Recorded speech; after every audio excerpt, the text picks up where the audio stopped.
من الشيطان الرجيم بسم الله الرحمن الرحيم الحمد لله رب العالمين الرحمن الرحيم مالك يوم الدين إياك نعبد وإياك نستعين اهدنا الصراط المستقيم صراط الذين أنعمت عليهم غير المغضوب عليهم ولا الضالين آمين إن الله وملائكته يصلون على النبي يا أيها الذين آمنوا صلوا عليه وسلموا تسليما اللهم صل على سيدنا محمد الفاتح لما أغلق والخاتم لما سبق ناصر الحق بالحق والهادي إلى صراطك المستقيم وعلى آله حق قدره العظيم أشهد أن لا إله إلا الله وحده لا شريك له وأشهد أن محمدا رسول الله صلى الله عليه وسلم وإنك أصدق الحديث كتاب الله وخير الهدي هدي محمد صلى الله عليه وسلم السلام عليكم ورحمة الله تعالى وبركاته الحمد لله رب العالمين. Très bon Ramadan à tous les frères et à toutes les sœurs, Inch'Allah. Ramadan qui vient de débuter, Inch'Allah, puisse Allah nous faciliter, Inch'Allah, de le faire du début à la fin, Inch'Allah. Et puisse Allah subhanahu wa ta'ala nous pardonner tous nos péchés, Inch'Allah. Et puisse Allah subhanahu wa ta'ala nous absoudre de tout ce qu'on a pu faire de mauvais, Inch'Allah. Le bon Muhammad sallallahu alayhi wa sallam. Passer cela, en fait, juste un petit rappel sur le Ramadan, comme vous le savez. On l'a dit la fois dernière, le vendredi passé, alhamdulillah. Ramadan, il est fait pour les gens responsables, les pubères en islam, les gens qui sont musulmans déjà, qui sont pubères en plus, qui sont saints d'esprit, qui ont la capacité de le faire. Ce n'est pas la capacité matérielle, mais c'est surtout la capacité physique, qui ont la santé de faire le Ramadan. Et pendant le mois de Ramadan, on sait que le Ramadan commence à l'aube, c'est pas le matin, mais ça commence à l'aube. Et la rupture, c'est au coucher du soleil, comme nous l'a décrit le prophète sallallahu alayhi wa sallam. Donc ça aussi, alhamdulillah, je pense que c'est bon pour tout le monde. Et après cela aussi, pendant le mois de Ramadan, pour ceux qui ne peuvent pas jeûner, ils ne peuvent pas jeûner selon certaines conditions, comme le dit Allah subhanahu wa ta'ala, pour les gens qui sont malades. Il y a deux sortes de maladies. Il y a les maladies chroniques, c'est-à-dire où la personne sait que permanemment elle ne pourra pas jeûner. Donc il y a cette catégorie de malades et il y a une autre catégorie de personnes malades qui tombent malades pendant le mois de Ramadan ou avant le mois de Ramadan, mais qui ne peuvent pas faire Ramadan pendant ce mois-ci, mais qui comptent, Inch'Allah, sur une quelconque guérison, donc ils peuvent espérer après rattraper le mois de Ramadan. Donc pour la première catégorie de personnes, c'est des gens qui ont une maladie chronique, c'est des gens qui doivent faire une compensation. La compensation, c'est la nourriture d'un pauvre, et ici, par jour, et ici, l'accord de la communauté musulmane est en moyenne de 5 euros. Celui qui peut plus, alhamdulillah, mais en moyenne 5 euros par jour de Ramadan non fait. Donc, sur les 30 jours, ça va faire 150 euros. Maintenant, la personne a le choix de prendre au début les 150 globalement, si elle en a les moyens de les donner, ou chaque jour, elle peut le donner aussi, rien ne l'empêche, mais sauf que là, c'est plus contraignant. Et on peut supposer qu'il peut, pour que la personne ne puisse pas oublier un jour, Inch'Allah. Donc, ça, c'est pour les personnes qui ne peuvent pas jeûner pour cause de maladies. Il y a une autre catégorie de personnes où Allah dit, quand vous êtes en voyage et que vous êtes en difficulté, pour les gens qui voyagent, vous pouvez reporter. Mais à savoir que c'est une facilité qu'Allah subhanahu wa ta'ala nous donne, c'est pas une obligation. C'est comme quand il nous dit, vous pouvez prendre jusqu'à 4 femmes. Il ne nous oblige pas de le faire, mais c'est une permission qui nous est donnée suite à certaines conditions. Donc les facilités étant aujourd'hui telles qu'elles sont, c'est-à-dire les moyens de transport étant ce qu'ils sont aujourd'hui, rien ne justifie que quelqu'un qui voyage en avion, quelqu'un qui voyage en voiture, qui ne conduit pas, il ne doit pas être fatigué, qui est juste assis, rien ne justifie qu'une telle personne dise, oui, comme moi je suis quelqu'un qui est en voyage, donc je vais reporter Ramadan. Et pourtant Allah dit, après le Ramadan, rattrapez les jours passés ou faites la compensation, mais il vaut mieux pour vous de jeûner si vous savez. Pourquoi? Parce que la baraka dans le mois de Ramadan n'est pas comme la baraka dans les autres mois. Et c'est la même chose, le péché dans le mois de Ramadan n'est pas comme le péché dans les autres mois. Pendant les autres mois, en dehors des Ramadan, si tu décides de faire un jeûne de Sunna, c'est-à-dire tu jeûnes jeudi, tu jeûnes ou lundi, ou mardi, ou mercredi, quel soit le jeûne que tu décides de jeûner, et que tu es marié, et que ta femme te demande de venir accomplir tes devoirs conjugaux, ou que tu es invité, et que tu ne peux pas refuser l'invitation, tu ne peux pas te montrer, ce jour, il t'est permis d'arrêter ton Ramadan sans pour autant le rattraper. Ça, c'est en dehors du Ramadan. Mais pourtant, pendant Ramadan, pour juste qu'on comprenne l'énormité de faire un péché pendant Ramadan, pendant le mois de Ramadan, dans le Coran, Allah dit, quand tu arrêtes volontairement un jour, la compensation, c'est le jeûner 60 jours après Ramadan. En plus d'avoir rattrapé ces jours, tu vas jeûner 60 jours d'affilée. C'est-à-dire, si tu fais 59 jours et que tu ne parviens pas à jeûner le 60e jour, tu vas reprendre encore 60 jours. Et il dit, pour ceux qui ne peuvent pas le faire, la compensation, c'est de nourrir 60 pauvres. Et ceux qui ne peuvent pas le faire, c'est de libérer un esclave. Et quand on parle d'esclave, les gens pensent que c'est quelqu'un qui est attaché ou non. Les gens vont dire qu'il n'y a pas d'esclaves aujourd'hui. Même parmi nous, à la mosquée, il y a des esclaves. Quand tu es esclave de ta dette, quand tu as des dettes jusqu'au cou, tu es esclave de tes dettes. Et quelqu'un qui te libère de tes dettes, il t'a libéré de ton esclavage. Quand tu es esclave d'une passion, quelqu'un qui t'aide à te libérer de cette passion, la personne t'a libéré de ton esclavage.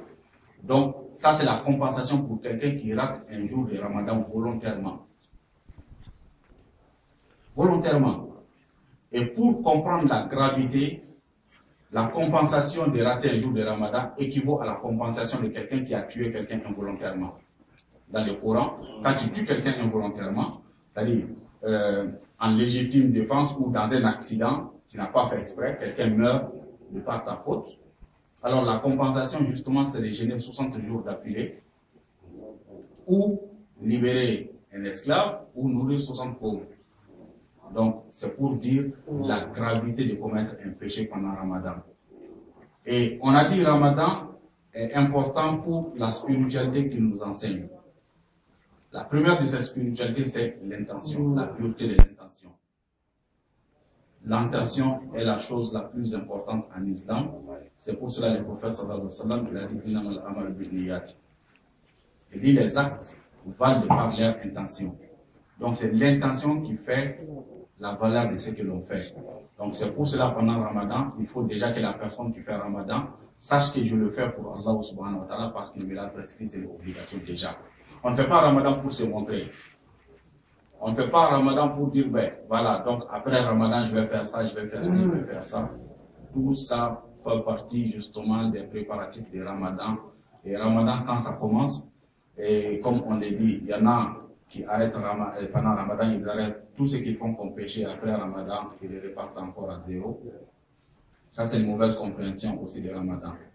Donc, il faut savoir que pendant Ramadan, pendant toute la journée, beaucoup de choses nous sont permises, mais beaucoup de choses halal aussi ne nous sont pas permises. Et ça, on ne va pas rentrer beaucoup dans les détails, mais comme vous le savez, dans les genres de manger ou de boire, ou coucher avec sa femme, tout ça sont des choses qui ne sont pas permises, malgré que c'est halal pour nous. Pourquoi je ne cite pas fumer? Parce que fumer déjà à la base c'est haram déjà. Pour beaucoup qui hésitent de dire voilà que fumer c'est haram, c'est haram. C'est pas permis en islam. Haram pour beaucoup de raisons. Parce que Allah dans les règles, il dit dans le Coran, ne vous tuez pas vous-même. Et qui fume, c'est que, et même ceux qui font la cigarette ne nous ont pas menti. Ils ne mentent pas aux fumeurs. Ils écrivent sur les cigarettes, danger de ça, ou fumer peut causer des cancers ou ceci ou cela. Donc, toute personne qui fume sait à quoi elle s'expose. Déjà, première chose qui fait que c'est haram. Et deuxième chose qui fait que fumer c'est haram, tu prends 5 € et quelques, je pense, ça fait 6 €, près de 6 € actuellement, tu mets dans la fumée, alors que tu vas trouver qu'il y a un pauvre qui a juste besoin de ces 5 € justement pour sa ration alimentaire de toute une journée. Parce qu'il y a dans certains foyers, dans les restaurants, on peut manger à moins de 3 €. Donc, le prix de la cigarette équivaut à la ration alimentaire d'un pauvre pendant une journée.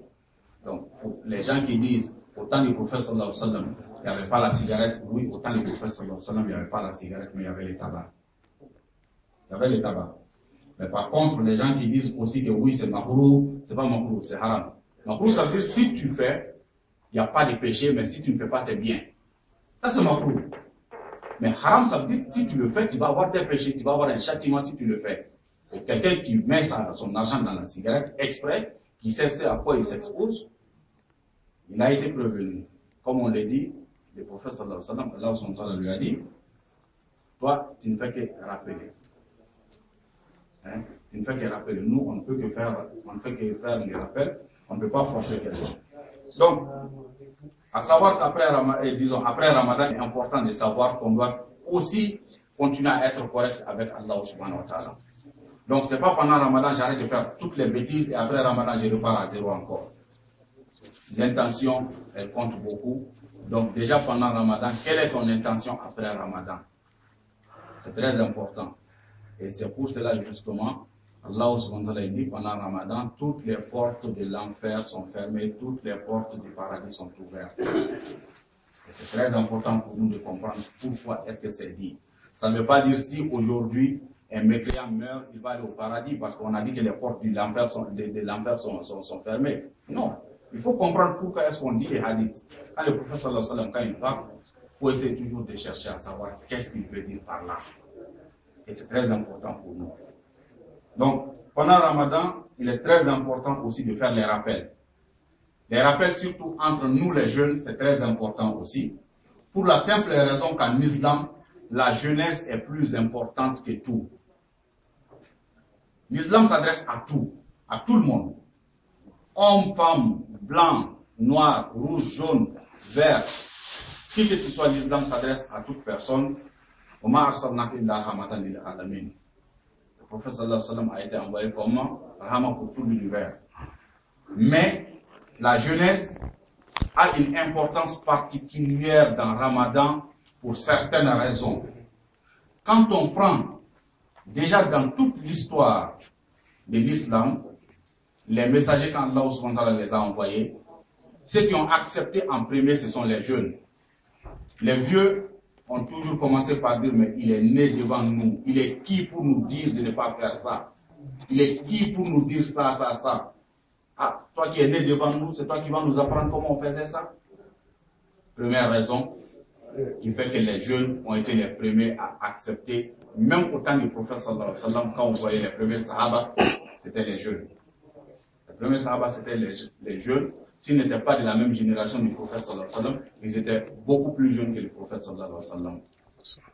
Pourquoi? Parce qu'aujourd'hui, en islam, on voit les choses différemment. Les gens ne comprennent pas. Si moi, je suis vieux, j'ai un enfant, cet enfant, il va devenir président de la République, je vais dire Alhamdulillah, je suis très content.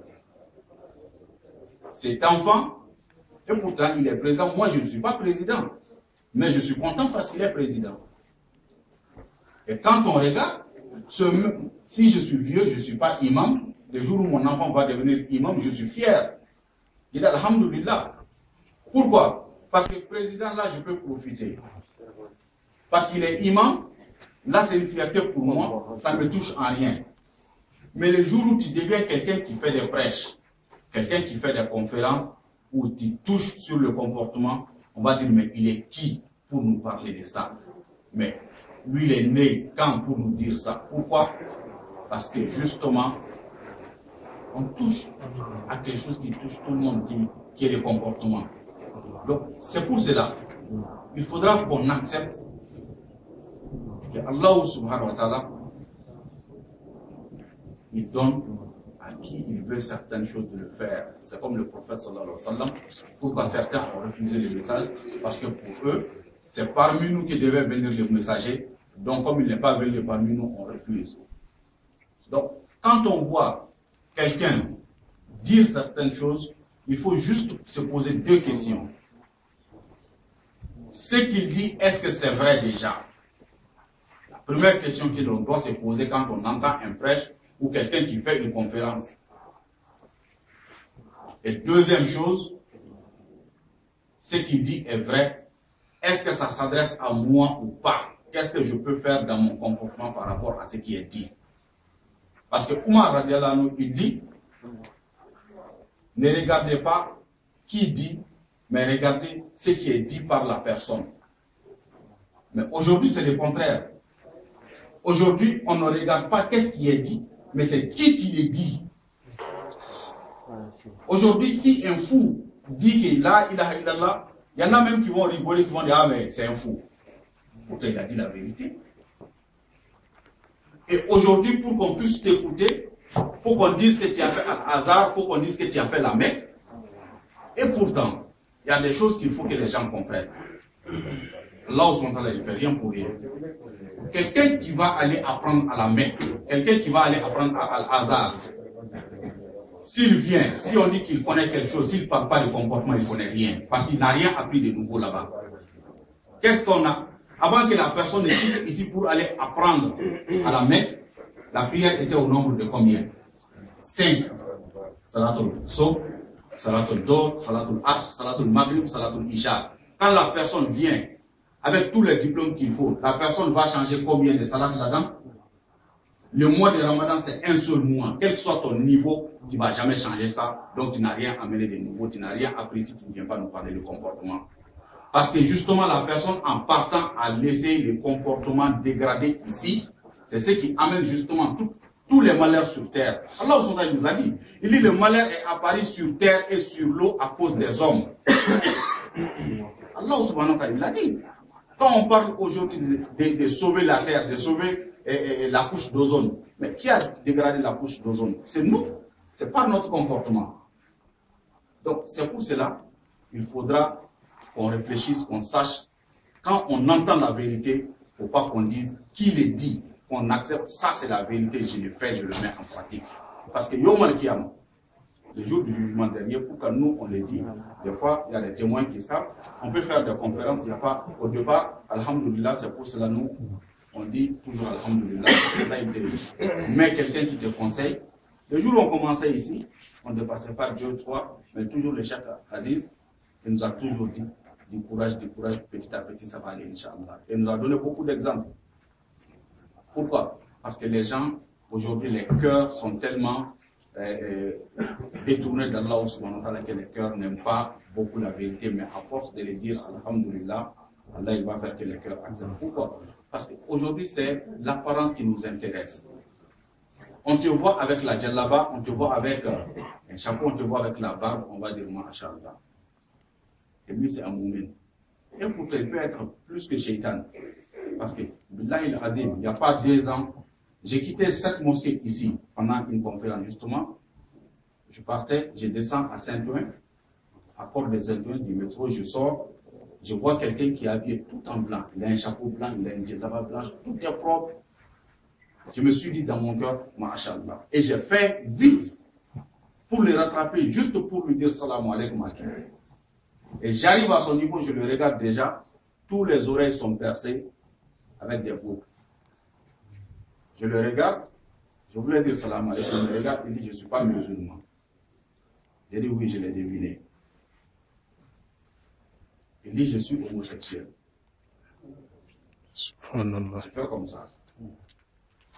Il dit mais j'ai le droit de m'habiller comme ça ou pas? Il dit mais si, vous l'avez acheté non? Il dit oui. Il dit mais non, vous avez le droit de vous habiller. Et c'est à partir de ces jours, Allah ne fait rien pour rien. Il a fait justement pour que notre cœur comprenne que l'important, ce n'est pas l'apparence. L'important, c'est le comportement. L'important, c'est ce que la personne fait. Parce que le prophète sallallahu alayhi wa sallam,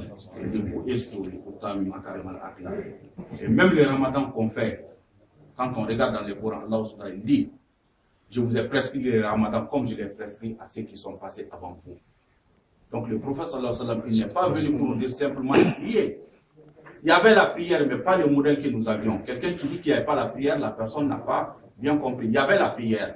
Parce que le jour de Isra ou le Miraj, on dit que le prophète sallallahu alayhi wa sallam, il a fait 2 rakas au niveau des Bayt al-Maqdis avec tous les messagers passés avant lui. Et pourtant, il n'était pas encore monté. Donc il n'est pas descendu avec la prière en ce moment. Mais pourtant, il a prié. Donc c'est pour juste dire, c'est le modèle qui change. Donc, pour rappel, il y a beaucoup de choses à dire, mais comme le chef dit qu'il va, mais juste avant de finir, Il y a juste 2 rappels, à savoir, on a dit les jeunes d'éviter les ports des bijoux, que ce soit en argent ou en or, sauf les bagues.